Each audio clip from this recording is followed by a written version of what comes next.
We are live 364 days a year. What are we doing here? If Dom turns at SummerSlam, I'm shaving my moustache off. I've told you, if that happens, it's going. My lip is cold because of a stupid bet that I made with YouTube. Oh, good. Wrestle's better than Daniel Bryan Daniels. Better than Okada. How do you not get 50 after Monday Night Raw? What is going on, everybody? We are back once again with another edition of Wrestling Republic's daily broadcast. It is Saturday, July 26th. Fresh off another episode of SmackDown. We're going to break that down today. I'm stoked about it. I've got two sweet co-hosts hanging out with me today. Let me introduce them to you really quick. First and foremost, I'll send this one across the country to the nation's capital, a man who owns a college. Aunt you, what's going on? Happy Saturday, my friend. Happy Saturday, guys. Welcome to Wrestling Republic's daily broadcast for Saturday, episode 943. We're going to have a great one tonight. SmackDown was good. There was a lot that went on, and I can't wait to talk about it with you guys. No doubt, no doubt. And before we do that, let me introduce my other co-host, you also on the East Coast, but ironically a Dallas Cowboy fan. We got Dez. Happy Saturday. What's going on? Happy Saturday. Thank you guys so much for having me on here. Happy Saturday to all Wrestling Republic faithful. SmackDown happened last night. Lots to unpack. Let's get into it. Sorry about that. I had a cough button there for a second, but I'm cool. back. It's cool. Either way, what's going on? Let's get right into SmackDown. It was a fun episode last night. I wouldn't say it was the most electric episode, but you know, we've got one more along the way before SummerSlam, and it did what it was supposed to. For our first topic, though, here, let's talk about some celebrity action, because we had two at one time pretty much last night. Logan Paul has impulsive, interrupted so rudely by Jelly Roll. I got to say something. I was shocked at how good the Dusty Rhodes Jelly Roll jabs were. I was tickled by that. I was actually shocked. He's taking it serious. I got to give him credit. He really is. He really is, man. But either way, Ant, I'll start with you. What were your thoughts on the segment last night? And obviously, we got a tag match coming up here at SummerSlam. So I was completely surprised, man, when Jelly Roll started with his moveset, as you should say. I was not sure how it was going to go, but from the big back elbow to the clothesline to the jabs, for a celebrity, a guy who was so big and lost so much weight to be able to do this, I was extremely surprised with how fluid he looked doing the moves. The back elbow was a little bad, but I mean, what are we talking about? 2 months? Yeah, 2 months of preparation. So, I mean, I'm excited for this match at SummerSlam. I think Randy's going to do a lot of the heavy lifting, but when Jelly Roll gets that hot tag, that place is going to go ballistic. So, I was not on the Jelly Roll train, but now I feel as though Jelly Roll is going to have an amazing experience within SummerSlam. Yeah, I think so too. Honestly, I was not sold on it at first. What I didn't actually know is how big. Sometimes when you hear a celebrity talk about their fandom, their wrestling fandom, you're like, yeah, right. Like, so you watched one pay-per-view growing up, right? Or like, you know, a couple names. I think Jelly Roll's like a legit fan and is taking it seriously because he knows his stuff. I don't know if you watched his interview with Stephanie McMahon, but he was talking about getting advice from Paul Heyman on promos and training, going to the PC. And if he's going to put the work in like that, then I'm not going to be critical of Jelly Roll at all. And I thought he did just fine last night. Dez, let me get your thoughts and then we'll run through some comments really quick. I thought he did fine too. I'm not going to lie. I was more surprised with the fact that he held his own on the mic, right? Logan Paul is somebody who most fans don't like, and understandably so, but they can respect the fact that he's a good talker, he's a good wrestler. I was very surprised that Jelly Roll was able to hang on the mic with Logan Paul. No stutters. It all made sense, and it got the fans behind him. I'm not going to lie. I really have like this gut feeling that this might steal the show. Like, this might steal SummerSlam. It's either that or it's going to be a flop, one of two things. But I genuinely feel like this might steal SummerSlam just because they're putting so much effort, so much resources into this match. And if Jelly Roll is being as serious as he is, staying committed to wrestling, training with Undertaker, fought to Kevin Owens, getting advice from Paul Heyman with his promos, then I honestly could see this becoming like a WrestleMania 34 situation where the most unlikely match stole the show, that being Triple H and Stephanie versus Kurt Angle and Ronda Rousey. Now, I know they were all wrestlers, but still, I feel like it holds to that standard, and I feel like it's going to be a lot of fun. I do too. I at first was very skeptical. Last night made me feel much better when it comes to how this match is going to look. Fernando Zayas is here in the comments with good afternoon. What's going on, Fernando? He's super pumped for the TLC at SummerSlam too. Same. That's going to be a good one. We've got Soul in here with Jelly Roll's going to win a title at this point, roll his way into the history books. Cracking up. Angie Diva's in the comments with the, hey, everyone, what's going on, Angie? How are you? And then DCX Warlord with WWE needs to bring back JTG and put him with OTM. Okay, I mean, that'd be kind of funny. But wow, that'd be JTG at the show.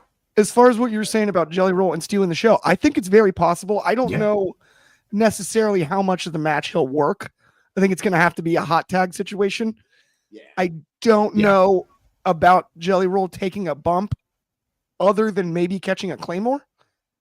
I think that's if he was going to take any bump, that I think is possible. It's definitely possible. Jelly Roll is going to be in the match a little bit more than you guys think because he wants to be. So I could see Jelly Roll taking a headlock takeover. I could see him be putting in in an arm bar while he's down, simple things to slow the match down, walking through it. But it's gonna be fun to watch, man. Like I said, for the simple fact that he's taking it serious and it looks like he's having some, dude, he could not hide the smile last night. When he was going through stuff, he could not hide his smile.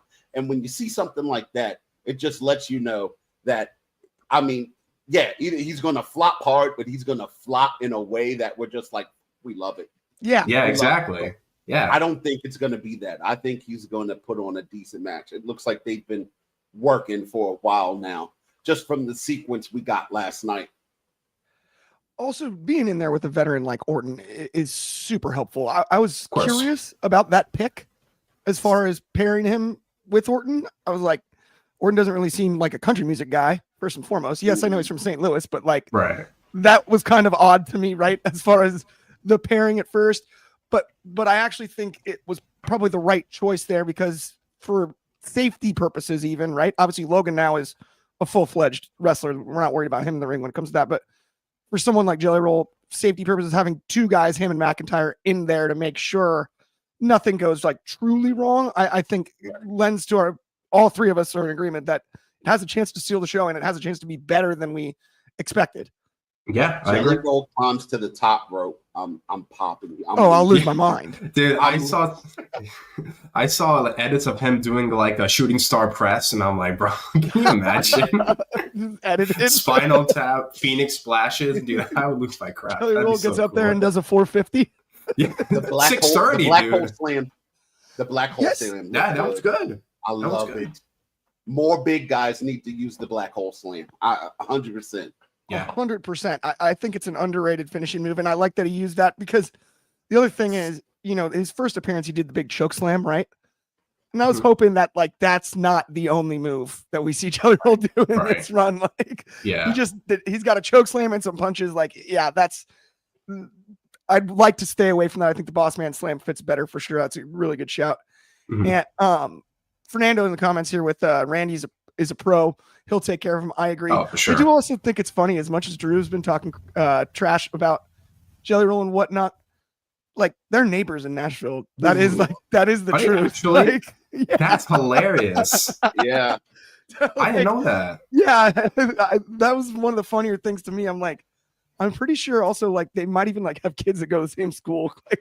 They live really close to each other in Nashville. Yeah. Well, I mean, a lot of the wrestlers that live in Nashville live in that same area. I mean, Jelly's he's got more land out, sort of outside. Right. But, there's a really beautiful community right by where his big farm is, basically. And that's where McIntyre, Sheamus, Rusev and Lana, Who else lives in Nashville? There's a bunch of them because I have a buddy that lives man. near that area. I've actually lived in Nashville for a while. That's exactly right. Oh, really? I feel like I'm missing another one too. I'm missing like a I'm big not sure, man. name that just moved there.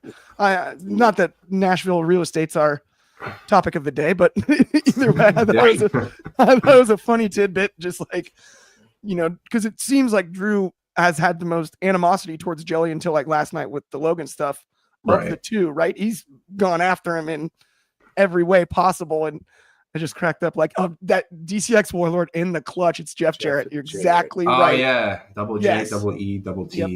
Yeah. Well, that's because famously, with him, Taylor Swift was his kid's nanny when she was. Yeah, that's first right. Nashville, Yeah, you're right. That's true. Taylor Swift was Jeff Jarrett's kid's nanny. That's mind blowing to me. What a small world. Insane. Oh, it's too funny. Okay, Yeah. so let's move on though to our next topic here, and this one's interesting because speaking of celebrities, I embarrassed myself pre-show talking to Ben, and I have to come clean. I don't know who Sabrina Carpenter is. I know famous, I know pop star, but I have no idea what she looks like or anything. Chelsea Green singing Sabrina Carpenter, I now am aware of. I learned something today, so I can take that away.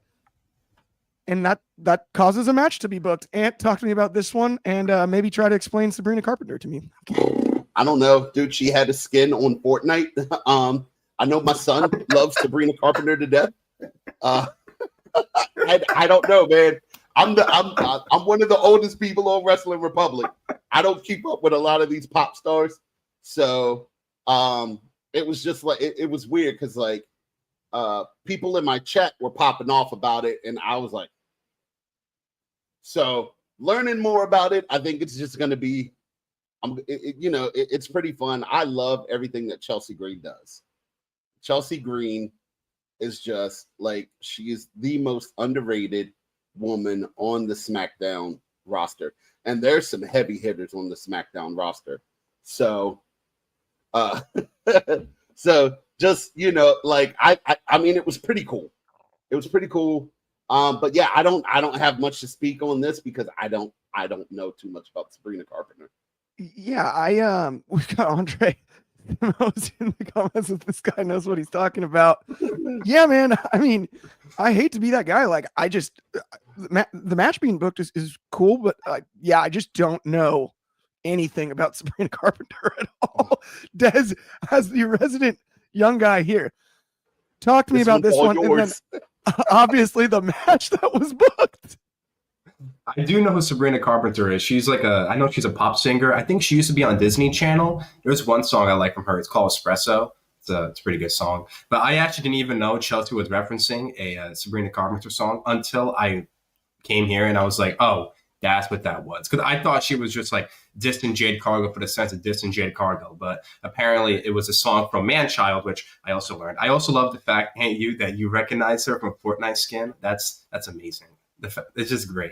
Recognize it like that. But outside of that, I gotta say, I agree with you, Aunt. I think Chelsea's done a fantastic job. In my opinion, I think she has one of the best characters in wrestling. She's somebody that I look at that you can put in Ruthless Aggression era. You can put her in the Attitude era just because of how good her character is. I feel like her character fits and molds through all these different types of generations of wrestling just because she is herself, and she's so good at being dedicated to that role, right? Can you imagine if there was a segment between Timeless Tony Storm and Chelsea Green, or Chelsea Green and Harley Cameron? It would be fantastic. Even if Chelsea's not wrestling on the card, she's still making her presence known by being backstage, doing these segments, acting like this character, having the Secret Herberts behind her. She's really revolutionized and really changed her character ever since coming back, and I think she's done a fantastic job. As for the match, I thought the match was fine. I hate to say this, I really am not as excited for Tiffany versus Jade, but I know they had a match on SmackDown a few weeks back, and that match was really good. So I really hope that could happen at SummerSlam, but I got to come clean with you guys. I'm really not that excited for this feud. It just seems like it's just a feud. It's just kind of like a match just to have the match. I know it's guaranteed because Jade won Queen of the Ring, but it's kind of like I don't really know like what the payoff is until Bianca comes into the situation, I think so too. I think that's the interesting part is Bianca seems to just sort of be waiting in the wings. I agree. I thought the match was solid last night. It was short, obviously. Yeah. I did love the Secret Service, obviously, then jumping Jade after. I thought it was interesting. Tiffany was basically wearing like what looked almost like matching gear. Like it was the same color purple as Jade's. And I was like, are they going to tag later? I don't know if that was just like a coincidence, but it was like the first thing that stood out to me. I'm like, they look like teammates. Like, was the original plan for them to have a tag match on the same team tonight? Something like, oh, Ant, you're muted, but no worries. Sorry, it looked like so from the Fortnite skins that I know, it looked like Tiffany Stratton was dressed like Sabrina Carpenter last night. Oh, that would makes make sense. a lot of sense. That makes a lot of sense. Aha. That's really actually, I mean, dumb question here. When did Sabrina Carpenter get famous? Like, I honestly don't know. That's a great question. I feel like my friends are going to be very upset. They'll be like, "How do you not know?" Oh man, industry plant. It's super not industry my plant. Let me get my tinfoil hat. I don't know, but I will say, like, ever since she's been around in the pop culture, I know we're talking about Sabrina a lot, but hey, it works for this topic. Yeah. Ever since she's been in the pop culture area, a lot of women wrestlers are influenced by her. You start to see it. You have Blake Monroe. You've had Chelsea Green, Tiffany Stratton, especially. So I think that's actually really cool that even though she's a lot younger than them, she's still becoming that influence for women in this generation, which I think is great. I just don't know that much about her compared to most people. Like, I was like new artist of the year, right? But it doesn't sound like, I don't think that's the case, right? I think she's been around. I just missed it. Oh, what was that? We're good. Like Tiffany inspired. There we go. Yeah, Tiffany, exactly. Yep. Like it looks like somebody that Tiffany, she's dedicates her character a lot to Tiffany. Oh my God, dedicates a character a lot to Sabrina. That makes sense. This is the scoop I needed. She was on the sequel to Boy Meets World as the best friend of Topanga's daughter. Got it. Boy Meets World was on Disney, right? I don't believe the original one wasn't, but the remake might have been. Okay, that's why. Because I remember her from Disney, but that's about it. I can't remember because I don't know, to be honest. Yeah, I'm not 100% sure. I'm not sure. Fernando, this is the only the second time I've heard of her. That's great. There you go. See? And then Tiffy is the evolved form of Sabrina Carpenter. Dude, I saw a thing where it was like Sabrina is like a Pokemon evolution where it's Sabrina and then Tiffany and then Jordan Grace. That's too. Oh man, I saw that on social media. I thought it was funny. That is pretty gold. I don't know anything about it. There you go. We're learning. I completely missed that one. All right, well, let's read an ad really quick while we're up. Do us a huge favor, and if you haven't already, please follow our second channel, Wrestling Republic Undercard. Subscribe to our second channel, Wrestling Republic Undercard. There's exclusive videos, clips, and more. We've got sold separately over there. There's Grappling for Position, all kinds of great shows, and then shorter form content. You're going to see clips from the daily and from various other shows, Take It to the Table and whatnot. Once again, that's Wrestling Republic Undercard. Go check that out. If you like our main channel, I assure you, you will appreciate the undercard. Let's keep it rolling on today's show for sure. We've got one more Sabrina Carpenter song or comment, a couple actually. I like Sabrina Carpenter because she was on my favorite show, Girl Meets World, on the Disney Plus. There it was. Okay, that's why. Okay. And then Angie Diva, LO, I've heard some of her songs and she's pretty good. Hey, we learned something today, guys. We learned something today. Going a deep dive. There you go. About to learn all about Sabrina Carpenter. Yeah, I feel like I'm practically an expert at this point. Exactly. Sunday Fun Day, top 10 Sabrina Carpenter songs. Exactly. I am not going to win that. Oh, that's I don't think one song. Oh, all right. Well, let's talk about Julia last night. Yeah. Julia and Zelina Vega with a bit of a rundown situation. Kiana James aligning herself with Julia, calls herself her representation. I'm interested in this one. I'm going to start with you, Dez, and then we'll all break this down. I got to say, it's really interesting that WWE is putting a lot of stock in Kiana James. I'm not going to lie to you guys. I don't really know much about her. And I don't mean that in a disrespectful way. I just genuinely don't know much about her, because she's been dealing with injuries, which is unfortunate. But I'm glad that she's back. And I got to say, if this character works, then great. If this is a way to get Julia on TV more and try to, I guess, do a Chelsea Green-esque type thing, except obviously Julia doesn't really need Kiana James, and she's a fantastic wrestler. But if this is a way to get her on the card, at least on SmackDown, then I'll take it. Because you saw like the backstage segment, I think it was like last week, right? Kiana lost on main event and then talked to Julia backstage, and that led to this whole partnership. So if this works out, and if you can give like Julia almost like that personality, because obviously Kiana James could be that mouthpiece for her, this would be a great duo. And who knows, maybe this could make the United States title picture a bit better, because right now it's struggling, dude. That United States title picture for the women's, it's not looking good right now. Zelina and Julia should be a good match next week, but outside of that, it's kind of they gotta make some work.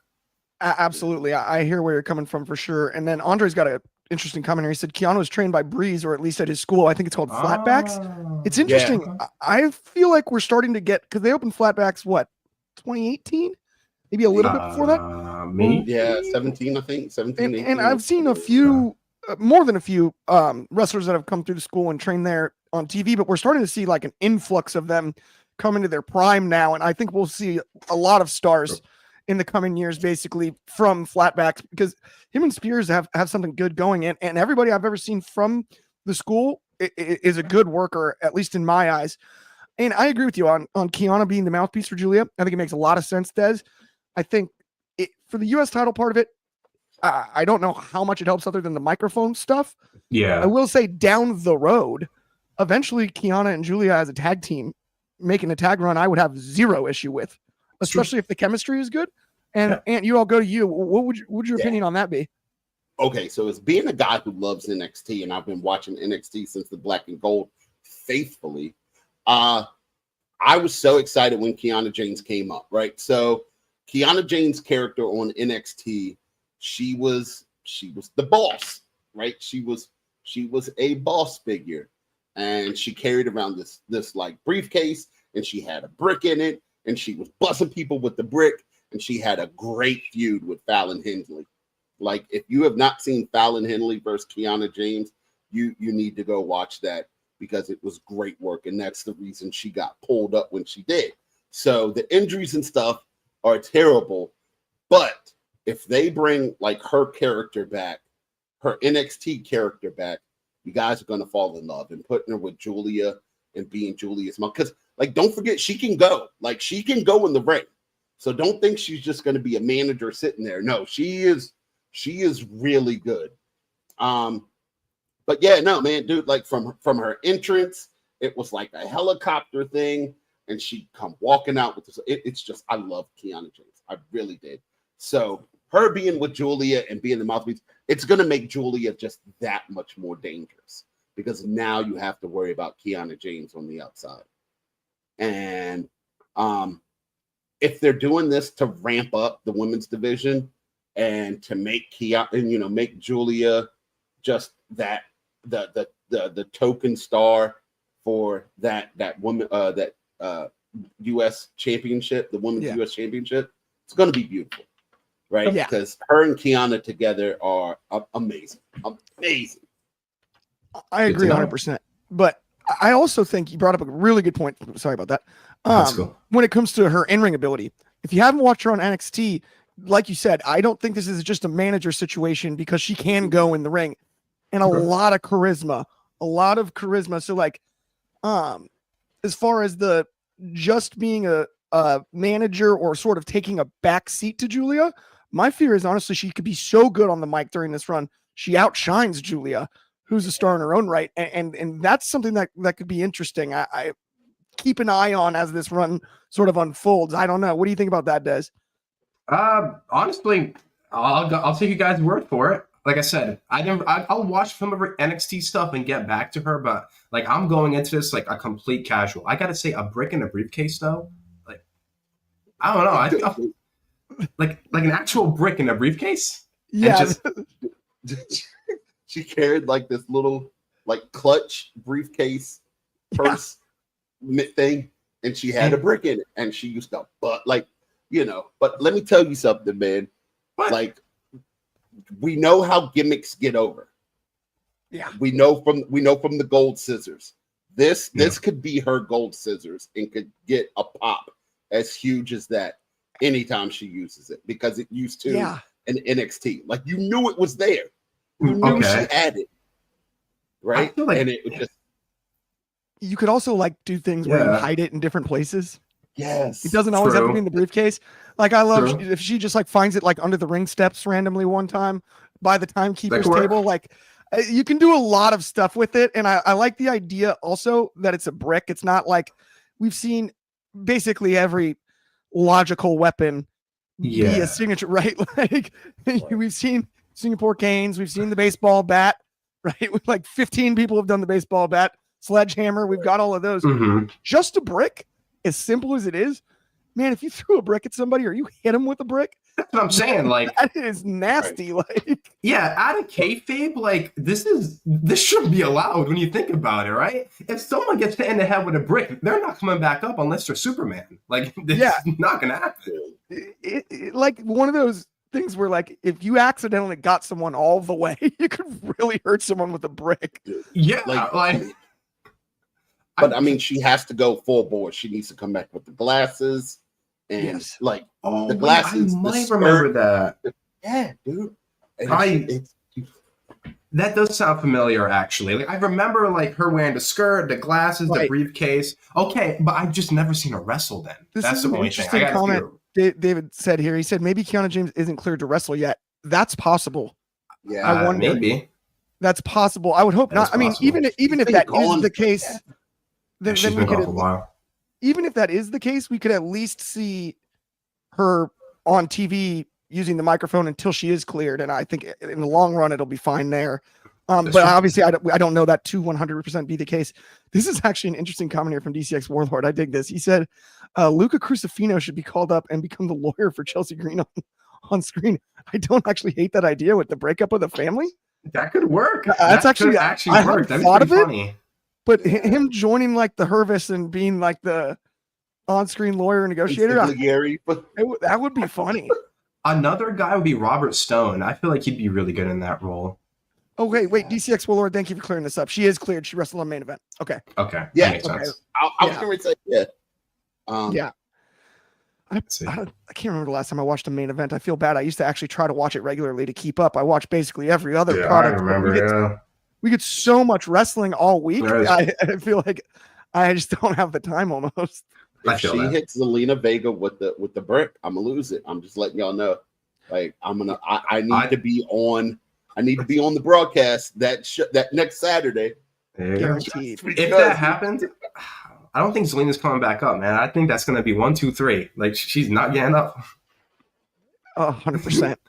100%. All right. Well, let's go on to our main event of the evening, and one of the biggest matches yet announced for SummerSlam. We have the Wyatt Six retaining via presumably disqualification. I guess it was fundamentally it was a DQ finish.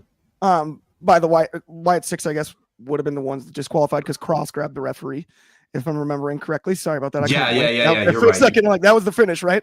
Nikki Cross grabbed the referee. Yeah, okay. You are correct. And then, so I guess technically Andrade and Phoenix pick up the victory if we're looking at the history books, but they get the winner's purse. Yeah, it didn't feel like that necessarily. Half the tag team division runs down. We've got an all-out melee. Nick Aldis gets the mic and announces tables and ladders and chairs and tables and ladders and chairs.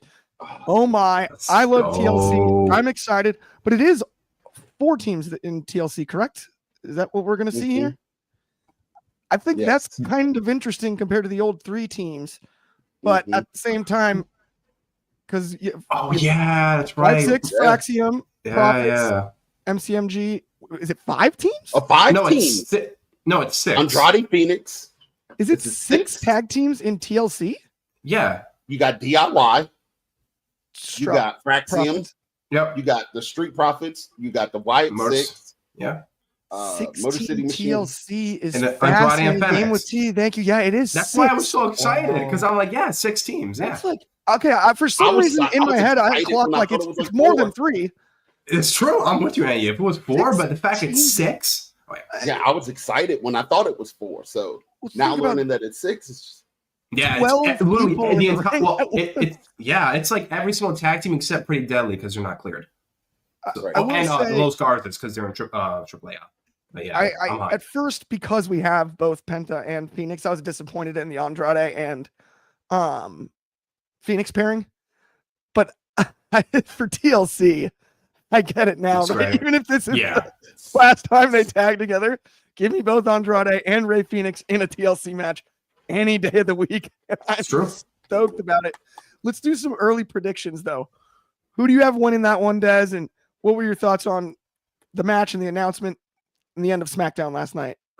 Okay. My thoughts are they listened to me because last week I was on here on this day, and I was on this day I see clearly because I was saying, man, SmackDown should have a tag team match. The tag team championships should be on a PLE. Nick Aldis and WWE, they heard my prayers because now we have a TLC match, 6 teams. I thought the match itself, I'm not going to lie, the match was fine. I didn't really expect anything out of it. I was just kind of like, okay, one of 2 things is going to happen. They're going to announce a big TLC match for next week, or it's going to be at SummerSlam. And I got worried because I thought it was going to be next week because Priest and Aleister Black was on next week and Julia and Zelina was on next week. So I was thinking, I hope this is not the same fate for the SmackDown Tag Team division. But that didn't happen. We got TLC 2. This might genuinely, I know I talked about Jelly Roll stealing the show. This might steal the entire show just because how could it not? It's TLC. People want to see destruction. People want to see tables, ladders, chairs. They want to see everything. We might see a prosthetic leg again. Who knows? Maybe 2 prosthetic legs. Maybe Montez Ford meet somebody. I don't know. That was it's because of before. But I'm really excited for this match. A prediction to win? I'm going to say Andrade and Phoenix just because I think they're the hottest tag team. But I could definitely see maybe Fraxium winning. I got to say, I like the YS6 a lot, but they're just like the presentation, they're up here. But in terms of wrestling and everybody else, it's like right here. You know what I mean? And for me, when I think of SmackDown Tag Team Division, I think of who is the best tag team, who are the best wrestlers. And for me, the YS6 don't fall in that category, unfortunately. Got it. Okay, so we're going with early prediction, Andrade and Phoenix. We do reserve the right to change our predictions next week because we're likely going to be on the predictions show. But at the same time, early prediction, Andrade and Phoenix. I'm going to you, Ant, for your early prediction too, and then we'll round out the show. All right. I got to get ready to talk about this. Excuse me. So WWE, you listen. After the triple threat the ladder match that wasn't on WrestleMania, you gave us this on SummerSlam. And if you have ADHD, you need to be careful watching this match because there's so much that's going to be happening all over the ring. There's no way I'm going to be able to focus on one thing because Montez Ford is going to be flying everywhere. You're going to have Dash and the Flash and Fraxium zooming all around the ring. You're going to have the Wyatt Six causing chaos wherever they go. Man, like Motor City Machine Guns are going to be pulling off the most sick double teams you've ever seen everywhere. Andrade and Rey Fenix, who knows what he's going to do? He's going to be flying all over the place. And Andrade is the hardest hitting luchador you've ever seen. So when I tell you this match is stealing the show, this is you can put an Ant U stamp on it. This match is going to be the best match of the weekend. And like, we are just going to be at a loss for what, like, you're going to need your inhaler. You're going to need a Valium, something to calm down after this match, because it's going to take you on a roller coaster of emotions all the way through. And if the Street Profits aren't holding the belts when it's done, something's wrong. The Street Profits deserve that big win. I like that. So I could not agree get more. their win on WrestleMania. Like, I think you got to get, like, everybody loves them. You either give them the win or you got to break them up. Absolutely. You give them the win or you got to break them up in this, because this match is going to be like, it needs to start the show. I don't know which day it's going to start the I was show. about to bring that up. This I like that. needs to start the show. Oh, but Man, those Jey Uso I don't know. I don't think it should because I want them to wait until it gets dark outside for this match. For the Wyatt, I will really bother me if the Wyatt 6 entrance is outdoor in the daylight. Yeah, it that's just take away true. so much from it. That's just one selfish thing. If it wasn't for the Wyatt 6 being in the match, it's logical. You kick off the whole weekend with this. But I don't get it, man. Like this match, whoever has to follow this match, you're in for a long night. That's what I mean. So I don't know if they opened the show, then everybody would be exhausted. Everybody would be exhausted by like the time the show starts. We've got a bunch of I mean, comments here. think about WrestleMania. Think about day 2 WrestleMania. What started the show there? True. But I feel like we've got David here with I agree. It's Yeah, definitely going I to steal see the that. show. Andre with a great comment here. We won't know why I'm good. This match will do it for us. And TCX Warlord with, I was so sure Montez Ford was going to win Elimination Chamber for the United States Championship. He was in the final 3. I mean, honestly, I could have seen it myself. Oh, that was like says all it's the way back SummerSlam when- night 2. And then DCX Warlord with they ain't breaking up, but I see them getting drafted to separate brands. I think that's a possibility too. It is a little bit odd for me though. I think the Street Profits at one point when we had the Usos and the New Day still actively at the top of the division. Not that the New Day aren't close to the top. It's just not what it was before when we had a healthy Big E and everything. But when we had all those teams as well as, I mean, thinking back to like WrestleMania 36, you had, was it Miz and Morrison too, right? Like we had interesting in the tag team division. I looked at the Street Profits like the future face of the tag team division. And it's odd to me since like WrestleMania 39, it's just felt like they've sort of stayed level. They've done some great things. The TLC match, obviously, before WrestleMania was incredible. They've had good rivalries and good matches. There's a little bit of the failed partnership with the Hurt Business and things like that in the middle. They don't put them in a position to succeed. Yeah. And I'm sorry. It's not what they're doing because every time they come out on the screen, it's electric. The people love them. They're just not putting them in a position to succeed. And that's on TKO and WWE. That's fair. I agree. And I think, honestly, part of it, because it's the old, like, oh, they're going to break up and Ford's the star. I think we need to pump the brakes on that. Dawkins has gotten himself in such good shape. I don't think, I don't think they need to break up, but also he's gotten himself in such good shape. If they do have to go their separate ways, I think Dawkins remains a star and he remains in WWE too, because his work has been as good as anybody's of late. Like, honestly, he stole the big guy flying through the air basically stole the show in the TLC match before Mania. Like, the thing is, if they break up, then I don't know what happens next. You know what I mean? Because sometimes they're already like, because the Intercontinental United States title picture is locked in on just like those group of guys. You know what I mean? Maybe Montez could be on there, but if they broke up, I don't know where Angelo would fit on here. I think he's a great wrestler. I agree, but I don't know if that's going to be good enough to be in a different title picture. Jey Uso ruined Montez Ford's single run because Jey Uso is Montez Ford. It's the hype, it's the coming through the crowd, it's the excitement. Mm-hmm. So once again, thanks Jey Uso. But thanks a lot, Jay. Dude, like Montez Ford and Jey Uso are pretty much the same character. So Jey Uso's run is going, when Montez Ford comes out and he does everything that Montez Ford does, then you're just going to be like, oh, that's what Jey Uso does. And they push Jey Uso to the moon. So that's fair. I like Montez a lot. When he was in that chamber match a few years back, I was so happy. I was like, this is great. And then it didn't really lead to anything, but it was a good match at least. I mean, Montez is so dang talented. He's like he's like a young Will Smith with RVD's moveset. Like, it's like he does that's a really interesting comparison. I like that. Honestly, it's like in the athleticism, like the guy doesn't elevate, he basically levitates. It feels like he's just going to stay up there. He might get stuck in the air on accident doing a splash. And if we ever get a match of the young OG versus Montez Ford, I just get ready for I like it. Man. And use cooking in the kitchen. I like that match a lot. All the time. Yeah. Imagine that triple threat. But four-way and you had Praxium on there. Now that would be a match right there. Dude, the one thing I want back though, I want the cups back. People said that they didn't like them. Yeah. Forget it. Bring the cups back. I want the cups. I want the like cups the dropping cups. from the ceiling. Yes. No.